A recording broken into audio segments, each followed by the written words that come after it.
Muy buenas a todos y a todas, Wargamers. Seguimos con los orejas picudas. Vamos allá.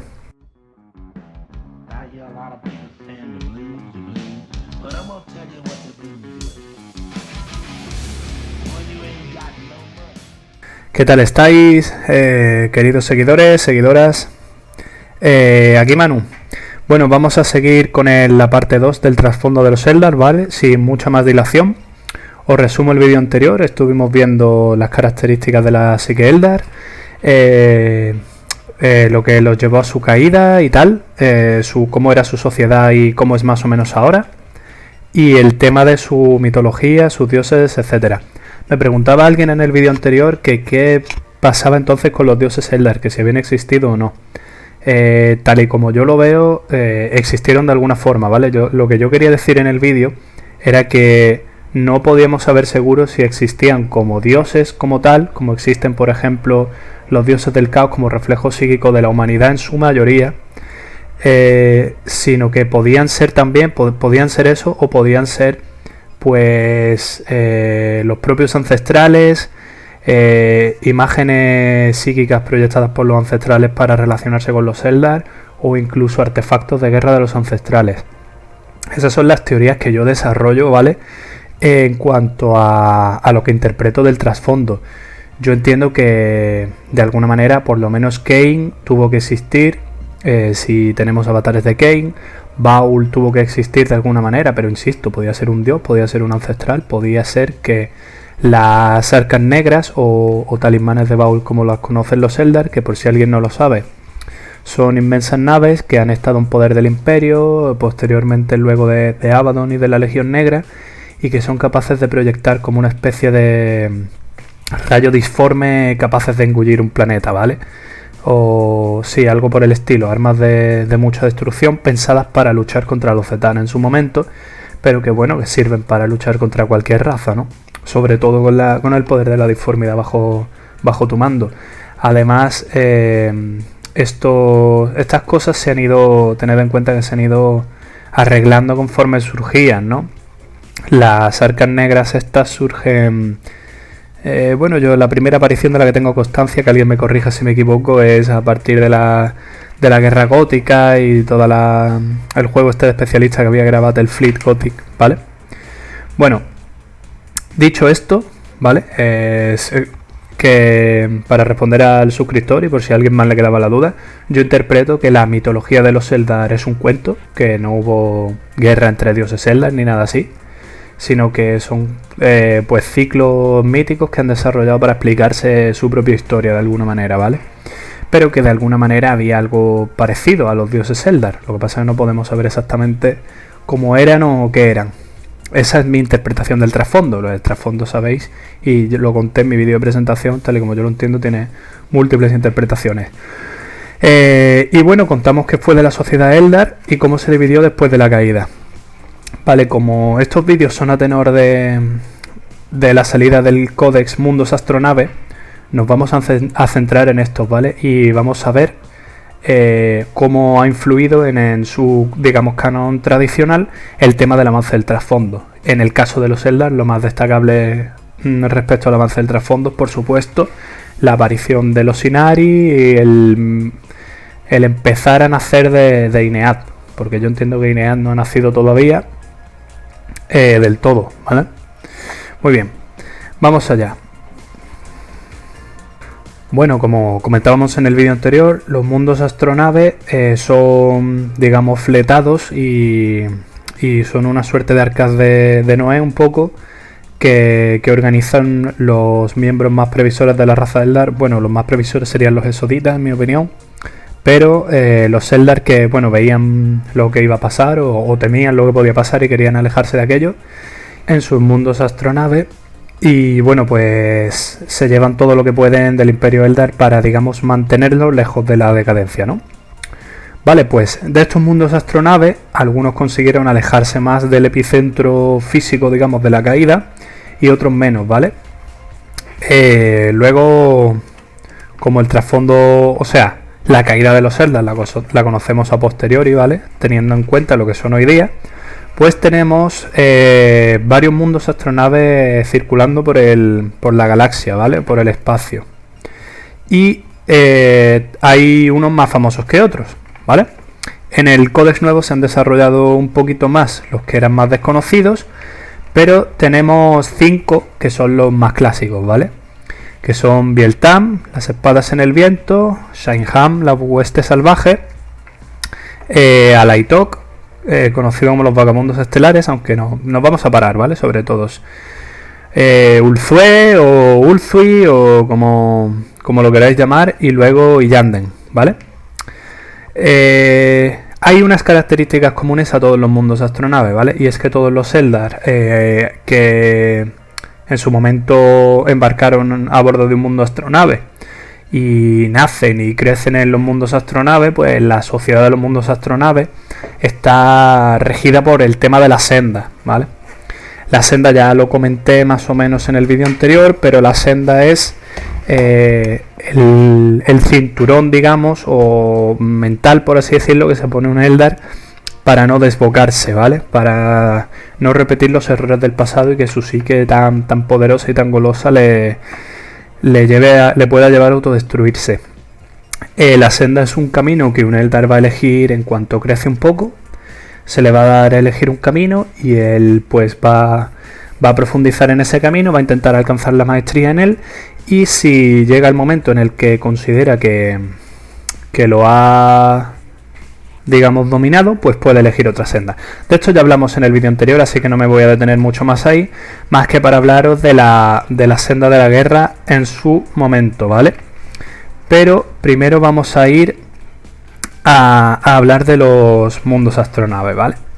Los mundos astronaves son, pues, no tenéis que pensarlo solo como una sola nave, ¿vale? Que también, porque es un constructo, digamos, del tamaño de varios continentes o de pequeños mundos totalmente mastodónticos. Quizá no tanto como un pecio espacial, ¿no? Pero bueno, ahí ya es la imaginación y lo que leamos según en qué sitio del canon. Y bueno, pues que está digamos estructurado pues en barrios y en zonas distintas, y cuyo corazón es el circuito infinito, ¿vale? Del mundo astronave. El circuito infinito, digamos, es el corazón de la propia nave, el refugio del alma de los Eldar que van a bordo, y tanto de los vivos como de los muertos, ¿vale? De esto también hablé en el vídeo anterior. Los Eldar tienen que depositar las joyas espirituales de los caídos en el circuito infinito del mundo astronave para que éste pues pueda descansar, escapando de las garras del Lanes. Y es este circuito infinito, digamos, lo que impulsa para los Eldar.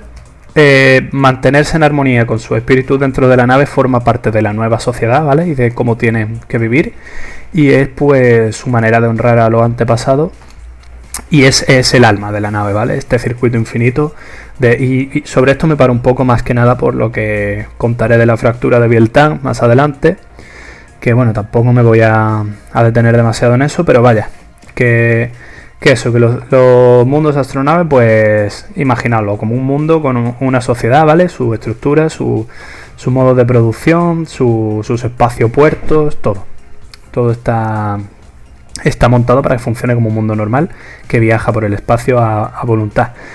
Por supuesto, un montón de portales a la telaraña, etcétera, etcétera. Vale. En cada mundo astronave además hay un templo, ¿vale? Bueno, un templo no, un montón de templos dedicados a las sendas de la guerra. Pero en esto me voy a parar más adelante, ¿vale? Vamos a hablar sobre los mundos astronave más famosos, sobre sus características y sobre cómo han ido evolucionando en su planteamiento sociopolítico, militar, con respecto al avance del trasfondo, ¿vale? Pues vamos a ello. Muy bien, pues el primer mundo astronave sobre el que nos vamos a parar a hablar será Biel-Tam, ¿vale? Las espadas en el viento. Biel-Tam tiene un esquema de color verde y blanco, y se caracteriza por ser el ejército clásico de los guerreros especialistas, de los guerreros de la senda, ¿vale? Biel-Tan significa el renacer. Biel-Tan como tal en el idioma Eldar significa las espadas que caen cortando, las espadas en el viento, significa varias cosas según la entonación, porque los Eldar, como comentaba, pues son muy poéticos y todo funciona a un nivel más sutil que el nuestro, ¿no? La runa de Biel-Tan, que es esta especie de diapasón con un corazón encima, representa el renacer, ¿vale? Y los Eldar lo ven como el renacer de su imperio, de los tiempos antiguos. Los Eldar de Biel-Tan son los más empeñados en restaurar la antigua gloria de la civilización Eldar. Piensan que esto debe hacerse mediante la fuerza de las armas y la guerra, ¿vale? Por eso son los más entregados a la senda del guerrero, a combatir y a llevar a cabo matanzas para, limpiar la galaxia, ¿no?, del resto de razas usurpadoras, como ellos los consideran, y abrirse de nuevo un hueco en la galaxia como raza predominante, ¿vale? Son unos Eldar, pues, que ya os digo, están especializados en llevar muchos guerreros especialistas o de la senda a la batalla. Tienen mucha veneración por Kain. De hecho hay una especie de figura sociopolítico-militar en Biel-Tan, que es la corte del joven rey, formada por un consejo de exarcas que van a la guerra junto con el avatar de Kain. Y bueno, esta unidad además existía antiguamente y los jugadores Eldar le tenían bastante aprecio, ¿no?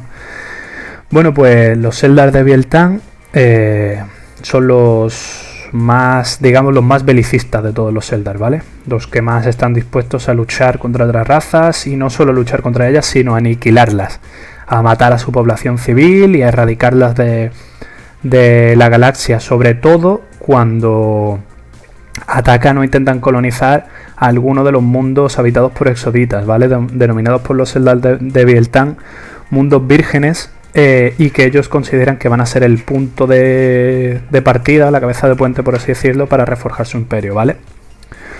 Bueno, pues tras el nacimiento del avatar de Inead, que nace precisamente de la intervención de la profetisa de Inead, que ahora mismo no recuerdo cómo se llama, ahora me vendrá el nombre, ¿vale?, para no pararme mucho en el vídeo. La cuestión es que precisamente a raíz de la fractura de Biel-Tan es como nace el avatar de Inead. La fractura de Biel-Tan, para quien no lo sepa, no se lo haya mirado, supone la segunda parte del Gathering Storm, que es lo que montó Games Workshop para avanzar el trasfondo y que le dieron con ello el broche a séptima edición, y supuso la invasión de Biel-Tan desde un mundo virgen atacado. Digamos que primero atraen a las tropas de Biel-Tan, por todo ello perpetrado por la máscara, ¿vale? Un demonio, una diablilla de Slanes, una diablilla mayor, por así decirlo, que es la que había, pues, digamos, orquestado un plan para infestar y consumir las almas del circuito infinito del mundo astronave de Biel-Tan. Sin embargo, la intervención de Ybraine, que ya me he acordado, que es la profetisa de Inead, es la que salva la situación, entre comillas, ¿vale? Pues antes de que, digamos, los demonios infesten del todo el circuito y consuman las almas, Ybraine, digamos que las absorbe o las invoca de algún modo, haciendo nacer de entre los muertos de Biel-Tan al avatar de Inead, ¿vale? Esto, sin embargo, supone que el mundo de astronave se fractura y se queda, digamos, escindido. Pues todavía existe como mundo astronave, pero es una flotilla, ¿vale? De una nave grande, pues digamos se ha partido en trozos y ahora funciona como un conjunto, como un pequeño enjambre. Sin embargo, en el trasfondo actualizado nos dicen que los cantores de hueso están trabajando por arreglar el mundo astronave. Muy pocos Eldar de Biel-Tan se han unido a los Inari, pues no lo consideran, digamos, su senda, ¿vale? Ni su sino que los que han sobrevivido a la fractura han redoblado su manera de de hacer las cosas, ¿no? Sus esfuerzos por hacer la guerra, aniquilar a todo el mundo y establecer de nuevo la gloria del Imperio Eldar. Son ahora más belicistas y más luchadores todavía, si cabe. Muy bien. Pues esto sería el mundo astronave de Biel-Tan. El siguiente, digamos, en fama o en relevancia podría ser Ulthue, ¿vale? O Ulthui.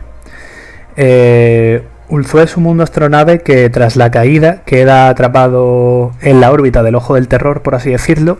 Se salvan por muy poco, ¿vale? No quedan atrapados en la onda expansiva, pero se quedan orbitando alrededor del Ojo del Terror. Entonces Ulthue se autoimpone la tarea a partir de ese momento de vigilar el Ojo del Terror, de, digamos, diezmar y controlar a las fuerzas del caos y su auge, y destaca por sus videntes, ¿vale? El mundo astronave de Ulthue, digamos que está defendido sobre todo, también hay guerreros de la senda, ¿vale? Por supuesto, pero está sobre todo defendido por guardianes, sus famosos guardianes negros, que son Eldar civiles entre comillas, pero que están muy entrenados en hacer la guerra, ¿vale? Porque muchos de sus habitantes se entregan a la senda del vidente. Para la forma de actuar de Ulthue, digamos que es prever lo que va a pasar para actuar en consecuencia antes de que se les escape de su control. Son sobre todo las acciones de Ulthue los que han dado la fama a los Eldar de veleidosos, caprichosos y manipuladores, ¿vale? Porque son ellos los que, digamos, mueven un poquito los hilos del destino a su favor siempre que pueden. Intentando hacer un rollo, pues, Minority Report, ¿no? En plan, saben que un pequeño acontecimiento desencadenará algo que les perjudicará o va a perjudicar mucho a la galaxia entera, porque al final los Eldar de Ulthue pues miran por sí mismos, pero también un poco por, bueno, el bienestar, entre comillas, general de la galaxia, ¿no? Por lo menos que no sea consumida por el caos. En este sentido, su figura más prominente es el vidente Eldar Eldrad Thran, ¿vale? Que es además quien, por ejemplo, origina la guerra de Armageddon, llevando a Gazkul-Traka al poder, porque él había visto en los hilos del destino, por así decirlo, que si Gazkul-Traka era el caudillo que dominaba en el conflicto en el que él se hace caudillo frente a otro caudillo orco, pues esto iba a ser un tremendo guaj que afectaría a los humanos, ¿no?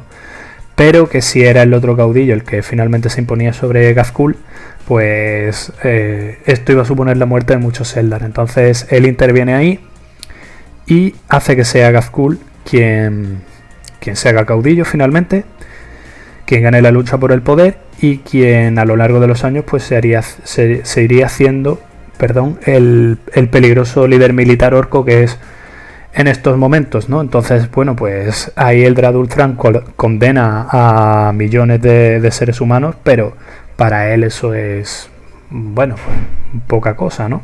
Sobre todo en favor de salvar a los de su raza. En el trasfondo antiguo, un pequeño apunte, Eldrad Thran moría en la 13ª Cruzada Negra, ¿vale? Esto, si alguien lo ha leído así, hay que borrarlo de vuestras cabezas porque esto ya no pasa así. Sino que bueno, Eldrad Thran ha estado ayudando para evitar la caída de Cadia, la destrucción de los pilones y la aparición de la cicatriz Maledictum, y sigue dirigiendo a sus fuerzas por toda la galaxia para prevenir invasiones del caos y patrullar, entre comillas, la cicatrix, ¿vale? Este no es, sin embargo, la única facción de Ulthue, porque Eldrad ha sido exiliado debido a su apoyo a los Inari, y el Consejo de Videntes de Ulthue sigue, digamos, actuando por su cuenta, ¿vale? Entonces, Ulthue, con el avance del canon, se ha dividido en 3 facciones. De hecho, es Eldrad Thran el que provoca no el nacimiento de Ainead tal cual, pero es el que provoca que Ybraine se convierta en su elegida y que Enead se manifieste de alguna manera de una vez por todas, ¿no? Entonces, una vez pasa todo lo que pasa en la fractura de Biel-Tan, Eldrad Ulthuan se presenta ante el Consejo de Ulthué diciendo que hay que unirse a los Inari y que digamos es... Bueno, no exactamente unirse a los Inari porque él tampoco lo ha hecho, pero digamos apoyar su causa y tal.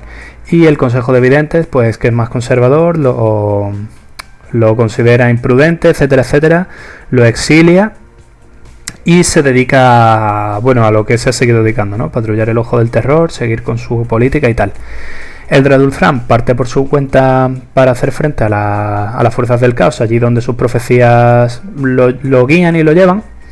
Y otra parte de la sociedad de Ulthué, como la de todos los mundos astronave, pues se ha unido a los Inari directamente, ¿vale? Muy bien. Por último, la runa de Ulthué es el ojo de Isha, ¿vale? Que representa el dolor de esta diosa tras verse separada de sus hijos, los Eldar. Muy bien. El siguiente mundo astronave del que vamos a hablar es Iyanden, ¿vale? Iyanden ofrece, digamos, el trasfondo más Eldar de todos, en el sentido de que están al borde de la extinción, siendo pues antiguamente el mundo astronave más grande, más poblado, más glorioso, más el reflejo de la antigua civilización Eldar como resto de esta, ¿vale?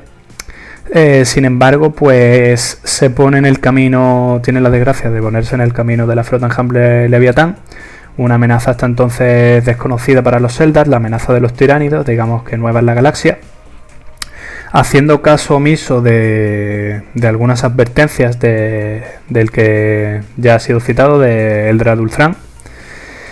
Y bueno, ellos pues deciden que se van a encargar con sus propios videntes y sus propios medios de prever amenazas y que no necesitan su ayuda. Entonces Iyanden es devastada por el conflicto de la flota enjambre Kraken, perdón, es que creo que había dicho Behemoth, pero no me acuerdo. Bueno, pues la flota enjambre Kraken, de hecho Iyanden es uno de los principales responsables de detener el avance y el potencial de esta flota, ¿vale? A pesar, no obstante, de su sacrificio.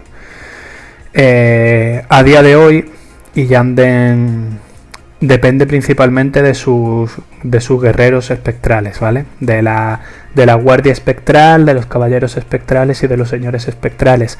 Hay más muertos que vivos en Iyanden.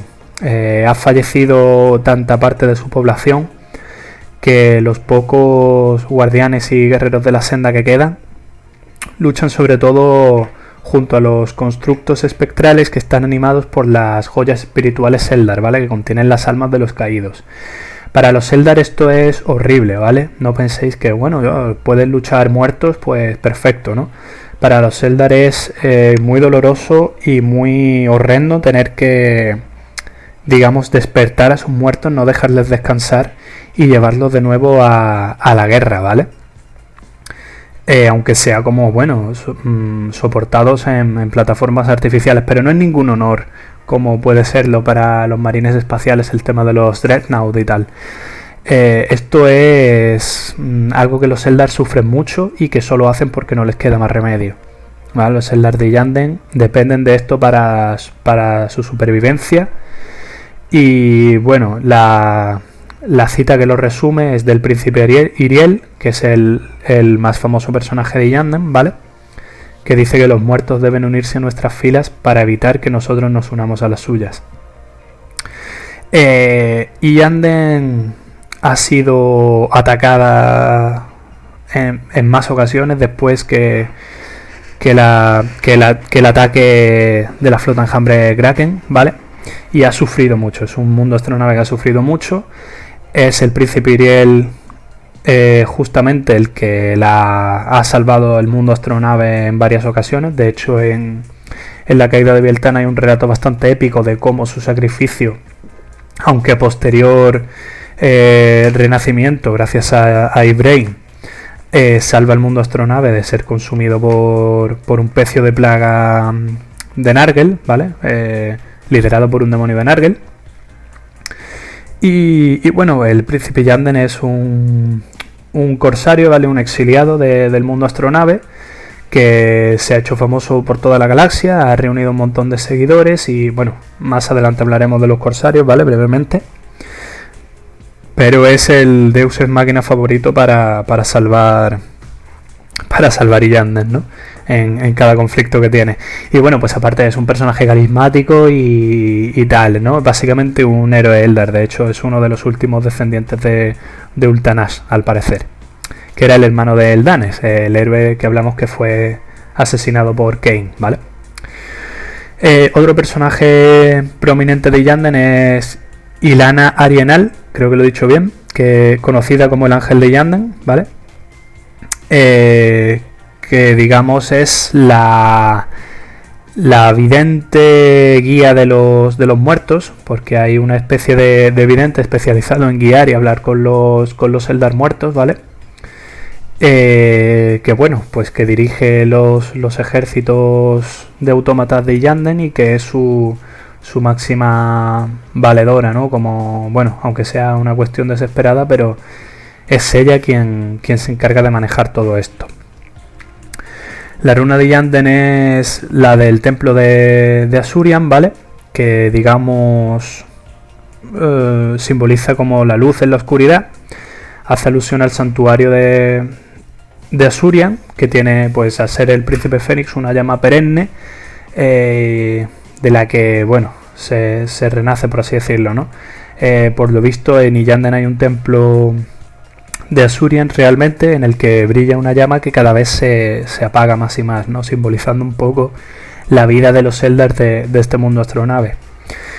Con el avance de trasfondo, la mayoría de la población de Yanden, ¿vale? Por no decir, bueno, muchos o se han unido a los Inari o tienen mucha simpatía por los Inari, ¿vale? Porque qué mundo al fin y al cabo está más relacionado con la muerte que Yanden, ¿no? Son ellos los que ven digamos, en Inead una nueva esperanza, y para ellos no es tan chocante todo este rollo del dios de los muertos y de la muerte como medio de salvación de la raza Eldar, porque ellos llevan siglos luchando en esas condiciones, ¿vale? Y sufriendo pues la agonía de tener que usar a sus muertos para la guerra. Entonces ellos, todo esto en su idiosincrasia, en su psique, pues está como más aceptado y lo ven como una nueva esperanza. Muy bien. El siguiente mundo astronave es Saim-Han, ¿vale? La hueste salvaje, conocida por ser la típica lista Eldar de las motos, ¿no? Bueno, que en séptima edición lo de las motos daba igual que mundo astronave fuese. Muy bien, pues Saim-Han es el mundo astronave, digamos, el más cercano a los exoditas, en el sentido en el que es el primero en huir no al método exodita, pero sí al uso de los mundos astronaves, el primero en largarse de la civilización Eldar, de mantener unas tradiciones, pues bueno, más primitivas entre comillas, pero a la vez más sanas, ¿no? Para la psique Eldar. Pues su cultura sí, como decimos, es más próxima a la de los mundos exiliados, ¿vale? Y tienen una sociedad un poco primitiva, en el sentido de que se organizan en clanes familiares, se agrupan en clanes familiares, ¿vale? Tienen muchos lazos de honor y muchas cuestiones sociales relacionadas con tradiciones, ritos iniciáticos y temas de honor y de palabras muy fuertes. Y bueno, pues esta gente se organiza en asambleas, ¿vale? Un poco son algo así como un poco los gitanos, y lo digo sin ninguna connotación negativa, quiero que conste, de la raza Eldar, ¿no? De hecho lo digo en el buen sentido. Los jinetes de Saim-Han se organizan en clanes familiares, con fuertes lazos de lealtad interna, e incluso entre ellos también. Debaten qué hacer, digamos, qué curso va a seguir el mundo astronave relacionado con los acontecimientos, pues debatiendo en asambleas. Algunos clanes familiares pueden implicarse, otros no. Muchos de los guerreros de Saim-Han también son guardianes, ¿vale? Entendámoslo así, en el sentido de que, bueno, ellos pues eligen su senda, como el resto de mundos astronaves, pero también todos, digamos, siguen la senda de ser pilotos y forjarse en carreras a alta velocidad. Por esto son famosos por ser grandes motoristas a reacción, la mayoría de los Eldar de Sengam, y bueno, luchar por tu clan y todo eso, ¿no? Entonces, pues la senda guerrera que siguen la mayoría de los Eldar de Sengam, ¿vale? El aspecto de Kane, el más popular es el de los lanzabrillantes, porque son guerreros de la senda montados en motos a reacción. Bueno, pues estos Eldar tan ferozmente honorables y primitivos ven el conflicto como, bueno, una especie de rito, ¿no? Esta gente, ya os digo, tiene un sentido del honor y de la lealtad y de cumplir sus palabras muy fuertes. Lo podéis imaginar como una tribu también del Amazonas, por así decirlo, un poco rollo tribal, ¿no? Todo. Y han colaborado con muchos otros mundos astronaves muchas veces, ¿no? Luego no son especialmente aislacionistas tampoco. Sin embargo, son muy suyos, por así decirlo. Ellos hacen las cosas como piensan que se deben hacer, acorde a sus tradiciones y en relación a lo que hace su familia. Y no les gusta, por ejemplo, el belicismo genocida tan extremo de Biel-Tan cuando colaboran con ellos, porque no lo consideran honorable, ¿no? Por ejemplo, masacrar a la población civil de un mundo humano. Y no comparten con Ulthue, por ejemplo, su gusto por manipular, cambiar el destino y todos los engaños que tejen los Eldar de Ulthue, ¿no? Ellos son más, pues, guerreros, digamos, honorables desde el punto de vista Eldar, ¿eh? Todo esto hay que entenderlo así. Seguramente para un humano la manera de combatir de Sengam no sería la más honorable, dado que ellos hacen uso pues de sus herramientas, ¿no? De la velocidad, del atacar y huir y de lo típico que hacen los Eldar.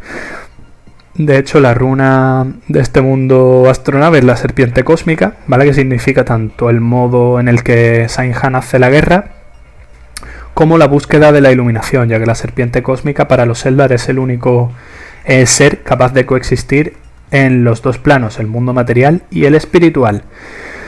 Pues digamos que con el avance del trasfondo, los Eldar de Sengam se han abierto, entre comillas, a colaborar con todo el mundo, ¿vale? Con, digamos, el resto de los mundos astronave y bueno, pero manteniendo, digamos, su carácter, ¿no?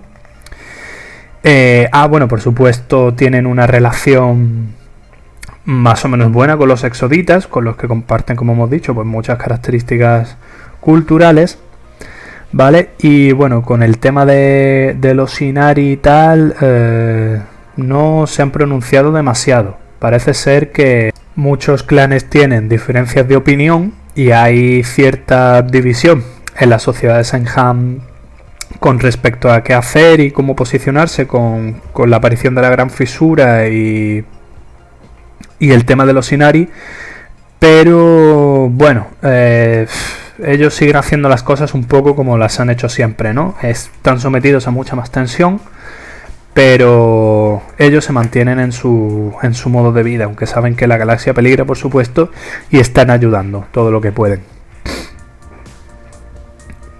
Bueno, pues el último mundo astronave del que vamos a hablar, de los más famosos, ¿vale? Y más en profundidad, es el mundo astronave de Alaitok, que en esta edición va a ser el más jugado en cuanto a su rasgo, ¿vale? De clave de facción.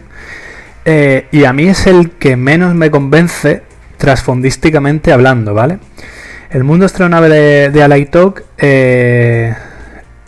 se supone que es famoso por sus vagabundos, por sus exiliados y por la gente que sigue la senda del proscrito o del peregrino, por así decirlo, ¿no? Que es la de abandonar la senda, en definitiva, abandonar tu mundo astronave y viajar por la galaxia, digamos, siendo los ojos y los oídos de los mundos astronave, bueno, viviendo aventuras, etcétera, etcétera. La cuestión es que Alaitok no es un mundo astronave formado por Eldar relajados, ¿vale? Que sigan la senda del proscrito así, o no senda de forma habitual. De hecho, es un mundo que es tan estricto y tan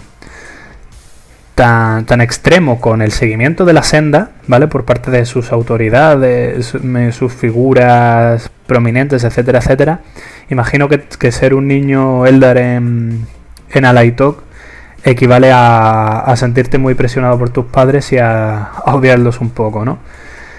La cuestión es que se supone que Alaitok es el mundo astronave que más hincapié hace en seguir la senda todo el rato, ¿vale? Y de forma más exclusiva y excluyente. Y esto hace que tenga como una especie de tasa de abandono, por así decirlo, de los Eldar muy alta, ¿vale? Entonces también es conocida a su vez por la cantidad de proscritos, de corsarios y de Eldars de Alaitok que vagabundean por la galaxia, bueno, siguiendo sus agendas y haciendo sus cosas, y que a la vez pues colaboran con Alaitok, pero que están fuera de la senda. Para mí esto no tiene mucho sentido, porque que un mundo sea, digamos, conocido por la rigidez de su manera de ver la senda y eso, y también por la cantidad de Eldars que abandonan la senda, ¿vale? Que le impone la sociedad de Alaitok. No sé, se supone que los Eldars son pocos, ¿no? O una cosa o la otra. No puede haber muchísimos Eldars que siguen la senda con un fervor tremendo y que presionan a sus congéneres para hacer lo mismo, y un montón de Eldars de Alaitok a su vez que abandonan la senda y que empiezan a actuar como proscritos, con todos los peligros que esto conlleva además para la psique Eldar. Yo me he montado una teoría, ¿vale? Una especie de paja mental casera respecto al trasfondo de Alaitok, relacionada con llenar los huecos, porque a mí sencillamente es que su trasfondo no me convence. Me parece un sinsentido que destaquen en las dos cosas, o que sea precisamente la rigidez de la senda lo que haga que muchos de sus Eldar la abandonen. En ese sentido, lo normal sería que por influencia, por el paso del tiempo, por una cuestión generacional, la senda de Alaitok dejase de ser tan estricta y tan extrema, y fuesen los Eldar que vuelven al redil, pues no sé, de otra manera, ¿no? Más en plan relajados, que fuesen ellos los encargados de dirigir al resto de Eldars que van naciendo en una senda, pues que les impulse menos a irse. En fin, que para mí no tiene sentido, ¿vale? Entonces, lo que yo he pensado es que de alguna manera el gobierno de Alaitok, tanto sus videntes como sus exarcas, como quien sea que dirige un poco la sociedad allí, hacen esto de forma deliberada para que los Eldar sientan la tentación de irse y contar con una red de inteligencia y de espías que abarque toda la galaxia, y que eso es su modo de actuar y de sobrevivir, ¿vale? Esta es la explicación que yo le encuentro. Entonces, son estos exploradores, ¿vale? O digamos, estos proscritos de la senda, los que más han viajado por la galaxia, de los que el Imperio ha obtenido todos los datos que tiene sobre la raza Eldar, ¿vale? Capturándolos y torturándolos, porque, bueno, digamos que son los más viajeros, los menos aislacionistas y los más dados a abandonar su mundo astronave y pues establecer una serie de acciones y de recopilar información de lo que va pasando en la galaxia. En este sentido, pues Alaitok, aquí nos lo dice, ha montado una red de inteligencia tremenda por toda la galaxia, dado que sus proscritos colaboran con el mundo astronave, como las de casi todos los mundos astronave, ¿vale? El ser un proscrito tampoco te convierte en un Eldar oscuro, por lo menos no de la noche a la mañana. La mayoría mantienen su psique afilada, digamos, y mantienen un objetivo, porque el ser un proscrito se convierte de alguna manera en su nueva senda, ¿vale? Y como digo, para mí tiene sentido que ahora Alaitok de golpe y porrazos tenga una red de inteligencia tremenda, y en este sentido el avance del trasfondo también nos lo dice, ¿no? Que es como está colaborando con el resto de mundos astronave y de la galaxia, a través de sus múltiples exploradores y sus múltiples informadores y sus múltiples flotas de corsarios, que, insisto, no están directamente bajo las órdenes de Alaytok, pero Alaytok sabe que se deben a ellos y que van a colaborar siempre, ¿no? Entonces, bueno, pues eso, Alaytok destaca por esto y sus exploradores pues son muy conocidos por conocer muchas partes de la galaxia, colaborar con otros Eldar y conocer muchos de los caminos de la telaraña también, ¿vale? Luego, por supuesto, Alaytok pues también tiene muchos guerreros de la senda y mucho potencial propio relacionado con el resto del mundo de astronaves, dado que los que sí se quedan y siguen la senda muy a tope, pues muchos se quedan atrapados en ella, ¿vale? Y como dato también nos comentan que son los Eldar más empeñados y conscientes de la amenaza de los Necrones y que más continúan su guerra contra los Necrones, ¿vale? Bueno, pues estos han sido los 5 mundos astronave, digamos, mayoritarios, clásicos. En el códex nuevo de los Eldar, por ejemplo, tenéis desarrollados los mundos astronaves de Altansar, Ilkail, Duganath, Yggdrasil, Imelok y Mimeara, ¿vale? Que son otros mundos astronaves con un pequeño apartadito de trasfondo y que relacionan un poco. Y bueno, de los que tampoco os voy a hablar ya en este vídeo. Simplemente para que los conozcáis si os interesan, tienen sus características y tal, y pueden representar una buena opción de crearos, digamos, vuestro propio trasfondo, profundizar en él, ¿vale? Y bueno, pues seguir un poco vuestro rollo, dándole unas características, digamos, de otro mundo astronave, a la hora de jugar, quiero decir, y montaros vuestras historias, que a mí es lo que más me gusta, ¿no? De Warhammer. Vale, para terminar con el trasfondo de los Eldar y con el vídeo, vamos a hablar brevemente de sus tropas, ¿vale? Sobre todo del tema de la senda del guerrero y de los templos que tienen. Y vamos a empezar para ello hablando de los señores Fénix, ¿vale?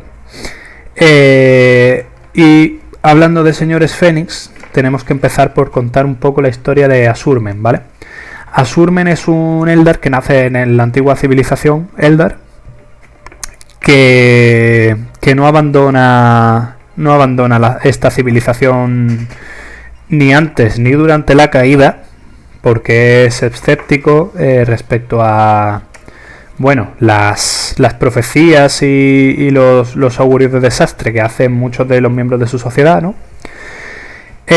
Y sin embargo no muere en el acto de la caída, junto con otros Eldar que se quedan en el ojo del terror, pese a quedarse en el ojo del terror. Bueno, en lo que a partir de ese momento es el ojo del terror, no mueren, ¿vale? De hecho, la mayoría de la sociedad de los Eldar oscuros también sobreviven a pesar del nacimiento de Slanes. Hay que destacar esto, no todos los Eldar mueren en la caída, ni incluso los que se quedan allí, ¿vale? De hecho, breve inciso pero muy interesante, se presupone que puede haber Eldars del caos, Eldars entregados a Slanes. Si habéis visto el trasfondo del nuevo reglamento de octava edición, ahí hay un pequeño cuadrante en la descripción de la sociedad Eldar muy interesante, que retoma ciertos aspectos de segunda edición y tal. Decir que los Eldar del Caos, cuando surgieron como idea, posteriormente se desarrolló hacia los Eldar oscuros, ¿vale? Pero serían dos cosas muy distintas. Si en algún momento Games Workshop lo desarrolla, que es lo que le queda por desarrollar, aparte de exoditas y corsarios, va a ser muy muy interesante. Vale, dicho esto, Asurmen es resumiendo, ¿vale? Bastante, que ya está quedando el vídeo bastante largo. Asurmen es un Eldar que se queda en un mundo durante la caída, sobrevive luchando contra los demonios y es el que crea la senda guerrera de los Eldar, ¿vale? Como, digamos, método para la supervivencia. Es el que en un momento dado y tras, digamos, estar intentando sobrevivir en uno de los mundos Eldar tras la caída, ¿vale? Totalmente infestado de demonios y en pleno ojo del terror, es el que, digamos, como una especie de asceta o de monje luchador, llega a la conclusión de que el camino para la salvación del alma Eldar reside en las sendas, y más concretamente en la senda de la guerra. Él funda junto con sus aprendices, y esto lo tenéis que imaginar como una especie de templo ninja, ¿vale?, de las películas, junto con sus aprendices, que son la mayoría, el resto de señores Fénix, no todos de los cuales sobreviven, que también hay que decirlo, ni fundan sus sendas, porque ahí hay una especie de laguna oscurecida en el trasfondo, ¿vale? Pues fundarán los templos de la guerra, ¿vale? Los aspectos de Kain, la forma de hacer la guerra de los Eldar, digamos, más pura, ¿no? Y más pura y más elaborada. Los señores Fénix fundan las sendas y son los aprendices de estos señores Fénix y los que tendrán a posteriori. Por eso os digo que os lo podéis imaginar como una especie de escuela de templo ninja, que a su vez se va a ramificar en diferentes escuelas, ¿vale? Y en los que va a ir habiendo aprendices, pues son los que desarrollan las sendas de la guerra, ¿vale? Las más conocidas de las cuales, o aspectos de Kain, ¿vale? Para los Eldar todo esto es muy poético, porque además cuando se ponen la máscara y la armadura de los guerreros que lucharon antes que ellos, muchas veces, sobre todo en el caso de los exarcas, digamos, se ponen la armadura del antiguo maestro del templo, y ya para entonces son como un solo ser, o una suma de un montón de seres que han vestido esa armadura y han luchado de esa manera. Sobre todo, bueno, en el caso de los señores Fénix, que no pueden morir, ¿vale? Esto es así, o cuando mueren no pasan a ser presas del Lanes, sino que de alguna manera se reciclan en un circuito eterno de guerra, ¿no? De reencarnarse en el siguiente que porte sus armaduras o sus armas, que además nunca desaparecen. Pues tenemos varias sendas de la guerra, ¿vale? Tenemos a los Vengadores Implacables, que son el grueso de los guerreros especialistas Eldar, armados con catapultas Shuriken, los, digamos, aprendices de la senda ideada por Asurmen, ¿vale? De su aspecto de la guerra, y que representan la faceta, digamos, de defensor, de guerrero defensor de Kain. Después tenemos a las espectros aullantes, ¿vale? Cabe decir, en este sentido, que los Eldar siguen indistintamente de su sexo la senda de la guerra, ¿vale? Sin embargo, la mayoría de espectros aullantes, los que puede haber Eldar masculinos también, pues resulta que son Eldar mujeres, ¿vale? No es que todas las Eldar mujeres que quieran seguir la senda de la guerra tengan que entrar por cojones en la senda de los espectros aullantes. Los espectros aullantes, digamos, representan, digamos, en la unión de Kain y Morayeg, ¿vale? Se remontan, digamos, toda su imaginería a una leyenda en la que Morayeg molesta a Kain con los alaridos de sus hijas, y Kain pues le da su sangre a Morayeg cortándose, para que ella obtenga sabiduría, ¿no? Entonces, bueno, pues estas hijas de Kain y Morayeg daban terribles alaridos, ¿vale? Y eran como portadores de malos augurios y tal. Pues este es el aspecto que encarnan las espectros aullantes, que son luchadoras muy ágiles de combate cuerpo a cuerpo, ¿vale? Después tenemos a los dragones llameantes, también pues basados en los mitos y los cuentos de los Eldar, ¿vale? Que representan el aspecto de destructor, más puro y más bruto de Kain. Representan su llama destructora y su ira, ¿vale? Son guerreros especialistas en acabar con vehículos y criaturas monstruosas con sus potentes armas de fusión. Tenemos después a los escorpiones asesinos, ¿vale? Que son los únicos que han tenido como una especie de cambio en el poder de Príncipe Fénix, en el que Ara, que era el señor Fénix original, he dicho príncipe antes, perdón, Ara era el señor Fénix original que idea la senda de los escorpiones asesinos, y es derrotado, entre comillas, por su discípulo Karandras, ¿vale? Que pasa a partir de entonces a ser el auténtico señor Fénix de la senda de los escorpiones asesinos, siendo Arra como un señor Fénix caído que abrazó de la oscuridad, ¿vale? Se especula además con que Arra pueda ser el famoso incubo de los Eldar Oscuros, Drazar o Drazak, creo que se llama, que no tiene rival, ¿no?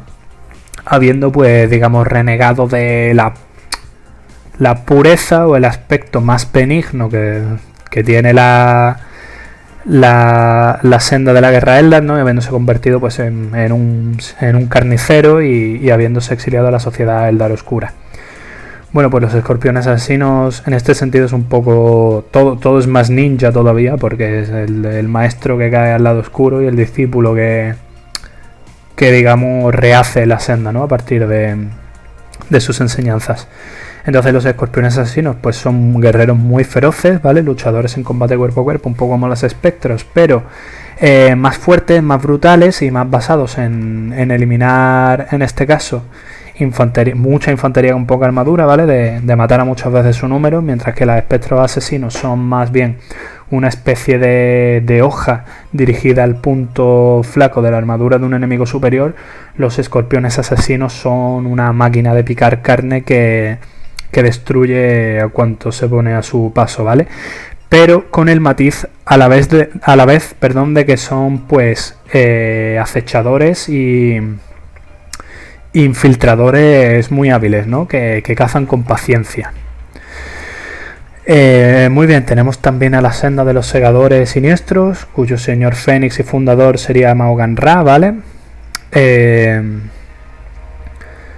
Que bueno, representan pues la faceta, digamos, destructora más relacionada con la muerte directamente de Kain, ¿vale? La faceta de cosechador y segador de almas de Kain. Y en este sentido también hay leyendas y cuentos y partes del trasfondo que bueno, relacionan de alguna manera el conflicto entre Kain y el portador de la noche con la aparición de segadores siniestros, ¿vale?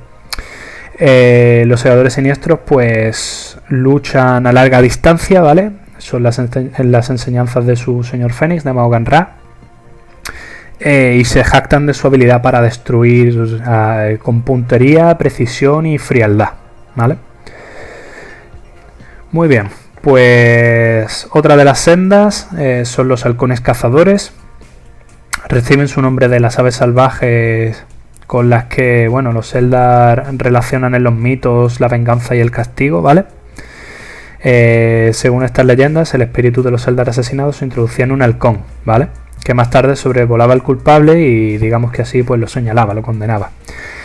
El señor Fénix de los halcones cazadores, si no me equivoco, es Falchou o Falchu, ¿vale? Perdonad, seguidores más acérrimos de los Eldar si lo estoy diciendo mal.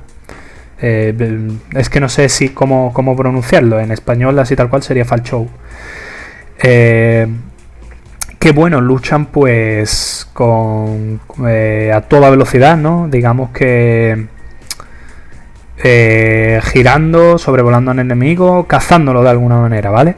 Es un poco el rollo de ser un halcón tal cual, ¿vale? Utilizan potentes rifles láser, lanzagranadas y disfrutan sobrevolando constantemente a su enemigo, despistándolo y luchando contra él de esa manera. Tenéis que tener en cuenta que todos los aspectos de la senda de Kain pues están muy relacionados con la sociedad Eldar en sí, ¿vale? Que destaca por su agilidad y por su maniobrabilidad en el sentido bélico, más que por una robustez física o un potencial destructor así muy, muy crudo, ¿no? Todos los Eldar son elegantes, ¿vale? Entonces, bueno, puede que la descripción de algunas sendas os parezca parecida, pero se trata de matices sutiles siempre cuando hablamos de los Eldar. Después tenemos la senda de las arañas de disformidad, ¿vale? Que son pues guerreros que utilizan generadores de salto disforme, ¿vale? Hacen pequeños saltos a la disformidad para teletransportarse constantemente, despistar a sus enemigos y cazarlos con sus potentes armas, ¿vale? Los monorrifles, que lanzan unas especies, pues, efectivamente de telarañas cortantes. Y son considerados guerreros especialistas muy valientes, ¿vale? Porque no solo arriesgan su vida en batalla, sino también su alma. En esos pequeños saltos que ellos hacen, digamos que se arriesgan a ser consumidos por slanes, ya que sí que usan la disformidad. Estos son de los pocos Eldar que utilizan la disformidad en lugar de la telaraña para moverse mientras combaten, ¿vale? Así que son considerados guerreros especialistas muy valientes. Tienen un señor Fénix, cuyo nombre no recuerdo, pero que además no está... No tiene reglas, ¿vale? No está desarrollado en ningún códex. Yo no lo he visto nunca. Sé que parece ser que hay uno y que bueno, que tiene cierto trasfondo, pero que no está muy claro si es un exarca famoso o un verdadero señor Fénix. Así que tampoco se sabe muy bien de dónde surge esta senda. Muy bien, pues la última senda de la guerra que nos queda es la de los lanzas brillantes, ¿vale? Son los guerreros especialistas menos comunes y sin embargo la senda más cotizada en Saint-Ham, como hemos dicho. Representan la lanza de Kane, ¿vale? Y luchan pues un poco al estilo de la caballería medieval clásica, solo que con motos en reacción y lanzas láser, ¿vale? Pero bueno, tienen pues ese modo de luchar también Eldar, ¿no? Cargan como si fueran caballería, luchan cuerpo a cuerpo de forma pues contundente y potente y se retiran tras asestar un golpe mortal, ¿no? Simbolizando una lanza, ¿verdad? La lanza pues ataca en rápidas estocadas de forma ágil y hace daño y se retira rápidamente. Muy bien, pues hay alguna senda más, ¿vale? De los Eldar, por ejemplo la de los pilotos de caza y esta que sacaron en la campaña de Forge con la aparición de un nuevo mundo astronave, pero bueno, eso lo podéis investigar por internet si queréis, no es demasiado relevante, ¿vale? No aparecen tampoco en el códex, ni se desarrollan de forma especialmente relevante en el trasfondo. Y bueno, luego el resto de tropas Eldar pues está compuesta por sus huestes de guardianes, ¿vale? Con sus plataformas de apoyo, bípodes, vipers, etcétera, y vehículos, y sus huestes espectrales, ¿vale? Que son, pues como hemos dicho, los espíritus de los muertos engarzados a través de las joyas espirituales en constructos de hueso espectral, que están animados por un Spirit Seer, un vidente espiritual, que los lleva a la batalla, los guía y luchan, ¿no? Con sus potentes armas, pues cañones, sus rifles de distorsión o armas de combate cuerpo a cuerpo variadas, ¿vale? En el códex nuevo y dentro de la línea de todos los códex que están sacando, tenemos un esquema organizativo de una fuerza de batalla Eldar, ¿vale? Describiéndonos pues cómo actúan las escuadras, cómo funcionan en batalla, al mando de quién está cada hueste y cómo se divide y tal. Y está muy interesante que le echaseis un vistazo si, bueno, por supuesto, si sois jugadores Eldar, pues os podéis pillar el códex. En este caso, y ya esto es una opinión personal totalmente, yo no veo tanta diferencia. Tengo el códex Eldar aquí, ¿vale? Y yo, por ejemplo, me he pillado para mi Guardia de la Muerte, que está todavía en construcción, pero ya os iré informando de cómo avanza. Me pillé el códex de la Guardia de la Muerte en inglés. Yo quizá no me pillaría el códex de los Eldar en inglés si os cuesta el inglés y tal. A mí el inglés pues me manejo, pero si es por coger un poco más de trasfondo, el códex de los Eldar en inglés incluye poco más que el códex de los Eldar en español, más allá de la cronología con acontecimientos recientes y tal, relacionada con un avance del trasfondo que una cosa muy rica, ¿no? sobre el trasfondo Eldar. A mí lo más interesante me parece pues que le den un poquito más de personalidad a los mundos astronave, porque por ejemplo Saint-Ham solo se conocía porque eran los de las motos y poco más, los tíos de las motos. Y bueno, ahora pues siguen siendo los tíos de las motos, pero les han dado más carácter y más riqueza a su sociedad. Bueno, pues con esto hemos visto a la raza Eldar casi en su conjunto, ¿vale? Quizás se me ha quedado en el tintero hablar un poco de proscritos, corsarios y tal, aunque quizá lo unifique más adelante en un vídeo con los arlequines. Espero que os haya gustado. Cualquier comentario, tanto sobre este vídeo como el anterior, puntualización o tal, será bien recibida, ¿vale? Es que yo me podría pasar horas y horas y horas hablando del trasfondo de Warhammer 40.000, pero sé que a algunos de vosotros, que un vídeo sea tan largo, os da un poco de pereza y tal, y no están teniendo tanto éxito como a mí me gustaría. Quizá de aquí en adelante, este es que ya me lo había montado así, pero quizás saque otro tipo de episódicos más resumidos o más de otra forma, ¿vale? Quizá alterne también las reviews, digamos, profundas de trasfondo sobre una raza con otros relatos más cortos, o otra manera de plantear, pues a lo mejor hacer un vídeo, por ejemplo, más detallado, pero solo sobre los señores Fénix, ¿vale? Si os interesase algo así. En cuanto al tema del vídeo de coleccionismo, deciros que ya he empezado a prepararlo. Tengo muy poco tiempo últimamente, ¿vale? Está siendo pues un año un poco duro. Me estoy preparando posiciones para bombero y tengo mucho que hacer. Estoy en un equipo de fútbol americano que está, digamos, es un proyecto que está muy en auge y tengo que estar dando el callo entrenando, yendo a reuniones y etcétera, etcétera. Este fin de semana también tengo un partido que va a ser el primero de la Liga Andaluza. Y os cuento todo esto no porque os quiera contar mi vida ni porque piense que os interese, sino porque simplemente os quiero decir que no se me va de la cabeza y que no paso de las cosas que os digo de hacer en el canal, pero que tengo que encontrar tiempo para hacerlas porque además me gusta hacerlas bien, ¿vale? Entonces deciros que sí, que habrá un vídeo sobre coleccionismo, que me gustaría seguir haciendo cosas con Max, como si ya cuando se suba este vídeo habremos subido el videoblog del torneo. Y nada, que va a seguir habiendo actividad, ¿vale? Que así que darle caña, compartir, dar like, comentar, sobre todo comentar, que haya feedback, que nosotros veamos que os gusta y que no, y que yo pueda tomar nota. Espero haberos aclarado muchas cosas sobre la raza Eldar y que os haya gustado. Y bueno, pues no mucho más. Nos vemos en los siguientes vídeos. Hasta luego.